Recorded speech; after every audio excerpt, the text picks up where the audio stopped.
পাহাড়ি ঢলে সিলেটে কুশিয়ারা নদীর বাঁধের 2 স্থানে ভেঙে লোকালয়ে ঢুকেছে পানি। এতে জকিগঞ্জে 10 গ্রাম প্লাবিত হয়েছে। এদিকে আকস্মিক বন্যায় ব্রাহ্মণবাড়িয়ার আখাউড়ায় পানিবন্দী 19 গ্রামের বাসিন্দা। গেল 24 ঘন্টায় ভারী বৃষ্টিপাত কমে আসায় জকিগঞ্জের পরিস্থিতির কিছুটা উন্নতি হয়েছে। বাজার থেকে নেমে গেছে পানি, তবে এখনও কুশিয়ারার বাঁধের ভাঙা অংশ দিয়ে পানি ঢোকায় নিম্নাঞ্চলের 10 গ্রামের রাস্তাঘাট তলিয়ে আছে। এদিকে ব্রাহ্মণবাড়িয়ার আখাউড়ায় স্থলবন্দর সড়ক এবং ইমিগ্রেশন ভবন এলাকাতেও পানি ঢুকেছে। পানিবন্দী হয়ে পড়েছেন 19 গ্রামের বাসিন্দা।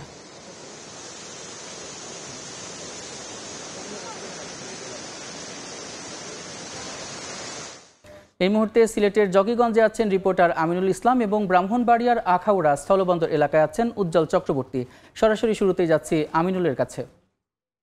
আমিনুল, সিলেটের জকিগঞ্জ উপজেলায় এবং জকিগঞ্জ উপজেলায় গেল 24 ঘন্টায় নতুন করে আরো কয়েকটি গ্রাম প্লাবিত হয়েছে এবং যদিও আসলে বাজার থেকে পানি নেমে গিয়েছে, কিন্তু নদ নদীর যে পানি সেটি বৃদ্ধি অব্যাহত থাকায় কুশিয়ারা নদীর পানি এখনো কিন্তু যেসব বাঁধ ভেঙে প্রবেশ করছে তার মধ্যে একটি বাঁধে আমরা এই মুহূর্তে রয়েছি। গতকাল আমরা একটি অংশ দেখেছি, আজকে রয়েছে আমরা রাড়াই নামের একটি গ্রামে এবং এই গ্রামের 2টি অংশ দিয়ে এভাবে পানি ঢুকছে। রাতে একটি অংশ ভেঙেছে।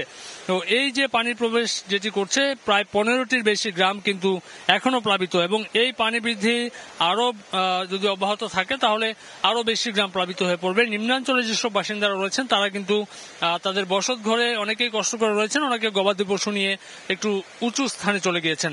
তবে এখনো পর্যন্ত স্থানীয় গ্রামবাসীর যে অভিযোগ, স্থানীয় প্রশাসন প্রতি বছরই এই যে বেড়িবাঁধটি রয়েছে সেই বেড়িবাঁধটি সংস্কারের নামে যে কাজটি করে সেটি আসলে টেকসই উন্নয়ন নয় এবং এটি আরো গুরুত্ব আরোপ করে যদি কাজ করা হতো তাহলে হয়তো এভাবে প্রতি বছর ভাঙন দেখা দিত না এবং জকিগঞ্জের মানুষের এই কষ্ট লাঘব হয়ে যেত।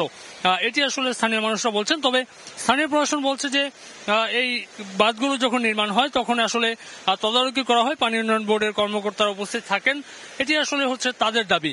তো এই ছিল আসলে জকিগঞ্জ উপজেলার যে দুর্গত এলাকাগুলো রয়েছে যেগুলোতে এখনো প্লাবিত অংশে মানুষজন কষ্ট করছেন তার সর্বশেষ আমরা একটু যাব ব্রাহ্মণবাড়িয়ার আখাউড়ায় যে স্থলবন্দর রয়েছে সেখানে আমাদের সহকর্মী উজ্জ্বল চক্রবর্তী রয়েছেন, তিনি জানাবেন সেখানকার সর্বশেষ। উজ্জ্বল, গত কয়েকদিনের টানা বর্ষণ এবং ভারী বৃষ্টিপাতের কারণে উজান থেকে নেমে আসা ভারতীয় পাহাড়ি ঢলে ব্রাহ্মণবাড়িয়া আখাউড়া উপজেলার 3টি ইউনিয়নের অন্তত 29টি গ্রাম প্লাবিত হয়েছে। প্লাবিত হওয়ার পর গত 24 ঘন্টার ব্যবধানে কিন্তু পানি নামতে শুরু করেছে বলে আমাদেরকে উপজেলা প্রশাসনের পক্ষ থেকে জানানো হয়েছে। গত 24 ঘন্টা ব্যবধানে 129 সেন্টিমিটার পানি কমেছে। হাওড়া নদীর যে মিটার আছে সেখান থেকে আমাদেরকে পানি উন্নয়ন বোর্ডের পক্ষ থেকে জানানো হয়েছে, যার কারণে কিন্তু বাড়িঘর থেকে, ব্যবসা প্রতিষ্ঠান, দোকানপাট থেকে যে প্লাবিত হওয়া এলাকার যে বসতিগুলো আছে সেখান থেকে কিন্তু পানি নামতে শুরু করেছে বলে আমাদেরকে স্থানীয় বাসিন্দারাও নিশ্চিত করেছেন।